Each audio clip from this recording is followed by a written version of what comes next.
तो हेलो वैसे पार्टी कैसे हो आप सभी लोग। तो चलिए आज हम लोग स्टार्ट करेंगे इलेक्ट्रोकेमिस्ट्री यानी कि विद्युत रसायन। विद्युत रसायन में आज हम लोग इलेक्ट्रोड विभव और मानक इलेक्ट्रोड विभव को समझेंगे। तो जैसे कि इलेक्ट्रोड विभव क्या होता है यानी कि विद्युत रसायन क्या होता है। विद्युत रसायन रसायन विज्ञान की वह शाखा जिसके अंतर्गत विद्युत ऊर्जा तथा रासायनिक ऊर्जा के मध्य जो होता है संबंध तथा रूपांतरण का अध्ययन किया जाता है। यानी कि रसायन विज्ञान की वह शाखा इलेक्ट्रोकेमिस्ट्री इलेक्ट्रोकेमिस्ट्री इलेक्ट्रोकेमिस्ट्री यानी कि विद्युत रसायन रसायन विज्ञान की वह शाखा रसायन विज्ञान की वह शाखा रसायन विज्ञान की वह शाखा जिसके अंतर्गत विद्युत ऊर्जा तथा रासायनिक ऊर्जा जिसके अंतर्गत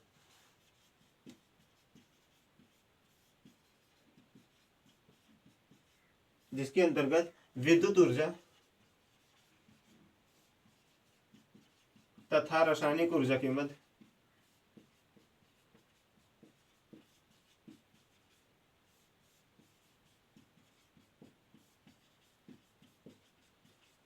संबंध तथा रूपांतरण का अध्ययन किया जाता है। संबंध तथा रूपांतरण का अध्ययन किया जाता है। रूपांतरण का अध्ययन करते हैं यानी कि रसायन विज्ञान की वह शाखा जिसके अंतर्गत विद्युत ऊर्जा यानी कि विद्युत ऊर्जा हो गया और रासायनिक ऊर्जा और रासायनिक ऊर्जा के मध्य जो तो संबंध है। यानी कि विद्युत ऊर्जा और रासायनिक ऊर्जा में संबंध क्या है और इसमें इसका हम रूपांतरण कैसे कहते हैं, मतलब कैसे विद्युत ऊर्जा को हम रासायनिक ऊर्जा में कन्वर्ट करते हैं। इसमें जो अध्ययन होता है वही विद्युत रसायन कहलाता है। अब विद्युत रसायन को हम तो देख लिया। अब इसके बाद कुछ हम लोग देख लेते हैं जैसे कि विद्युत चालक कौन कौन से होते हैं। विद्युत चालक ने किसमें धारा का प्रवाह होता है। विद्युत चालक क्या होते हैं, लेकिन वे सभी पदार्थ विद्युत चालक तो सीधा सिंपल बात है कि वे सभी पदार्थ जिसमें धारा का प्रवाह होता है यानी कि धारा जिसमें बहती है वही विद्युत चालक होते हैं। जैसे कि वे यहाँ पे लिख दें वे सभी पदार्थ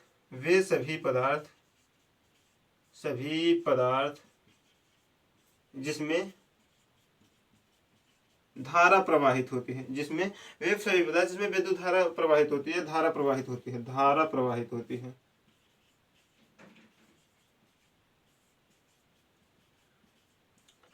हाँ, वे सभी पदार्थ जिसमें धारा प्रवाहित होती है वे विद्युत चालक होते हैं। विद्युत चालक जैसे कि लोहा हो गया, पेंसिल की लीड भी उनमें से धारा प्रवाहित होती है। और धातु यानी कि संपूर्ण धातु जो होती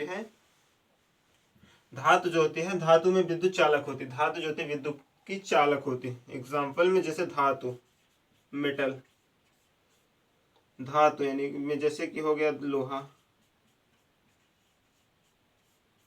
और आदि। हाँ, ये विद्युत चालक हो गई। वे सभी पदार्थ जिसमें विद्युत धारा प्रवाहित होती है वे विद्युत की चालक होती हैं। ठीक है। अब विद्युत कुचालक किसे कहते हैं? कुचालक क्या होता है कि वे सभी पदार्थ जिसमें धारा का प्रवाह नहीं होता। जैसे कि वे सभी पदार्थ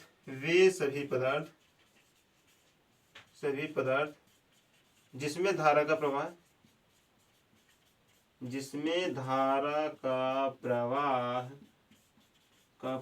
नहीं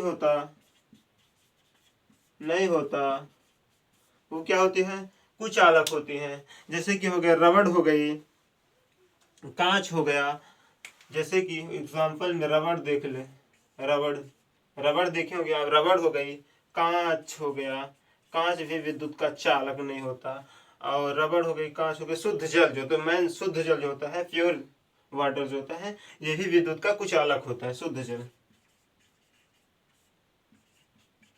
जल भी विद्युत का जो होता है कुचालक होता है। अब इसके बाद ये तो हो गया। अब हम लोग मेन इसका टॉपिक था कि इलेक्ट्रोड विभव क्या होता है और इसमें मानक इलेक्ट्रोड विभव, ये दो चीज को हमको समझना है। इलेक्ट्रोड विभव क्या होता है? इलेक्ट्रोड विभव क्या होता है? इलेक्ट्रोड विभव क्या होता है ना, इलेक्ट्रोड विभव क्या होता है।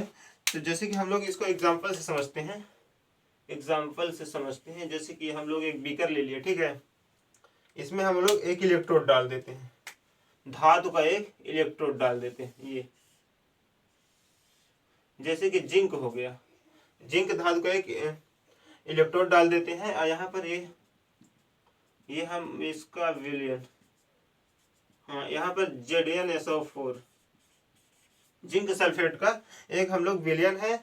जिंक सल्फेट के विलयन में हम जिंक का एक इलेक्ट्रोड डाल देते हैं। तो क्या होता है कि जब किसी धातु की क्षण को, जब किसी धातु की क्षण को उसी धातु के लवण के विलयन में, जब किसी धातु की क्षण को उसी धातु के लवण के विलयन में डुबोया जाता है, तो धातु की क्षण और विलयन के मध्य एक विभव उत्पन्न होता है, उसे हम इलेक्ट्रोड विभव कहते हैं। क्या होगा कि जब किसी धातु की क्षण को, जब किसी धातु की क्षण को उसी धातु के लवण के विलयन में डुबोया जाता है, तो धातु की क्षण और विलयन के मध्य जो होता है एक विभव उत्पन्न होता है, उसे हम बोलते हैं इलेक्ट्रोड विभव। इसको हम लोग लिख भी लेते हैं कि जब किसी धातु की क्षण को, जब जब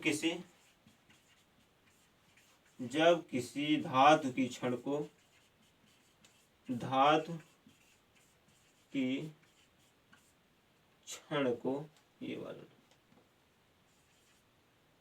जब किसी धातु की क्षण को, जब किसी धातु की क्षण को जब किसी धातु की क्षण को उसी धातु के लवण के, जब किसी धातु की क्षण को उसी धातु के लवण के, उसी धातु के लवण के विलयन में, लवण के विलयन में डुबोया जाता है,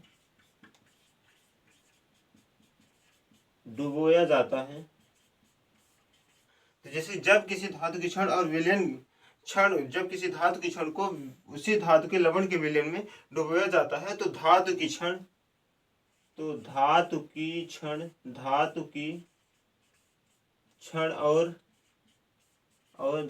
और विलयन के मध्य जो होता है,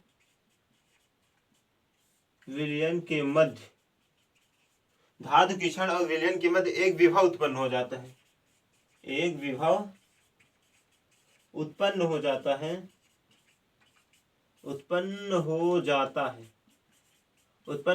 है, उसे हम बोलते हैं इलेक्ट्रोड विभव, उसे हम इलेक्ट्रोड विभव बोलते हैं। इसे हम ई से रिप्रेजेंट करते हैं, इलेक्ट्रोड विभव जो होता है इसे हम ई से रिप्रेजेंट करते हैं, इलेक्ट्रोड विभव को ई से रिप्रेजेंट करते हैं। अब जाते हैं बात इलेक्ट्रोड विभव को प्रभावित करने वाले कारक। इलेक्ट्रोड विभव को प्रभावित करने वाले कारक कौन कौन से हैं, है ना। तो इलेक्ट्रोड विभव को प्रभावित करने वाले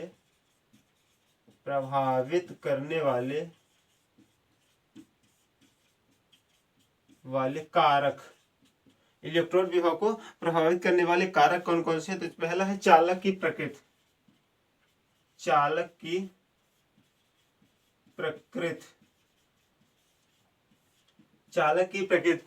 की प्रकृति जिस धातु की चालकता जितनी ही अधिक होगी, इलेक्ट्रोड विभव उतना ही अधिक होगा। यानी कि चालकता, चालक की प्रकृति, जिस विभव की चालकता जिस विभव की चालकता जितनी अधिक होगी,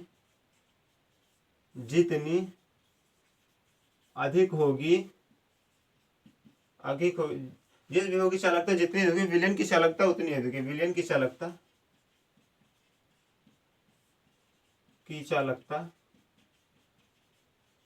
उतनी ही अधिक होती, उतनी अधिक होगी। यानी कि जिस विभव की चालकता जितनी अधिक होगी, तो विलयन की चालकता उतनी ही अधिक होगी। यानी कि ये समानुपाती होते हैं। चालकता जो होती है विलयन की चालकता के विभव की चालकता प्रोपोर्शनल टू विलयन की चालकता,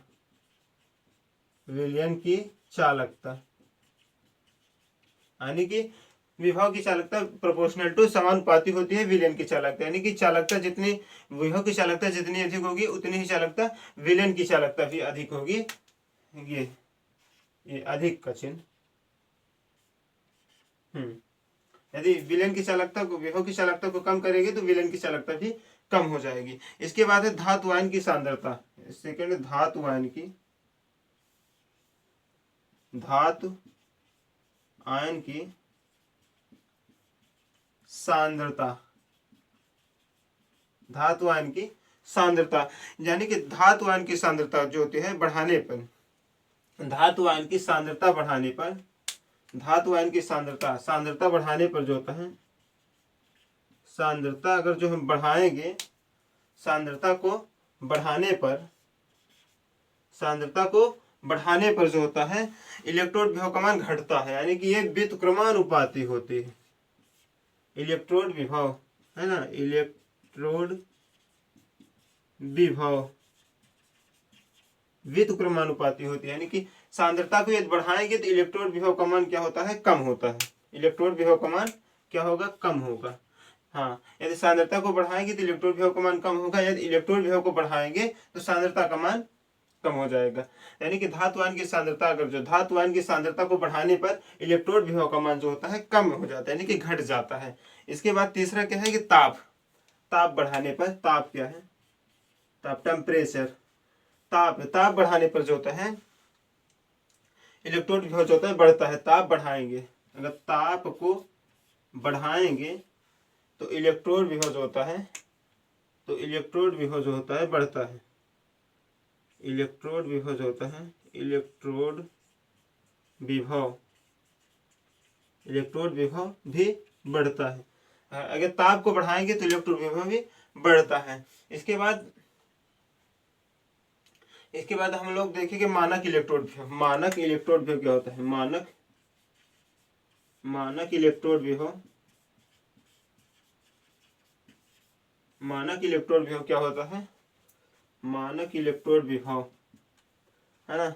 मानक इलेक्ट्रोड विभव में तो हम लोग जैसे कि इस तरह समझे कि इससे यही सिर्फ यही पूरा होता है, यही पूरा ये जो है। एक हम लोग बीकर ले लेते हैं, बीकर में हम जिंक सल्फेट का एक विलयन लेते हैं, जिंक सल्फेट का एक विलयन लेते हैं, उसमें एक हम लोग जिंक की राड डालते हैं, उसी धातु की राड डालते हैं, ये जिंक की राड डालते हैं। तो क्या होता है, तो ये मानक इलेक्ट्रोड विभव में क्या होता है कि इसमें कुछ खासियत होती है कि मतलब ये कुछ अपने रिएक्शन के लिए कुछ अलग से वो करते हैं। जैसे कि इनके लिए मानक इलेक्ट्रोड विभव के लिए एक एटीएम वायुमंडलीय दाब, एक एटीएम जो होता है वायुमंडलीय दाब का होना आवश्यक है। 25 डिग्री सेल्सियस तापमान का होना आवश्यक है। 25 डिग्री सेल्सियस टेम्परेचर,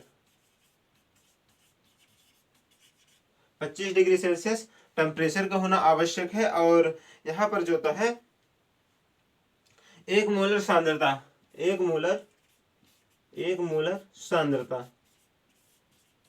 एक मोलर जो होती है सांद्रता जरूरी है।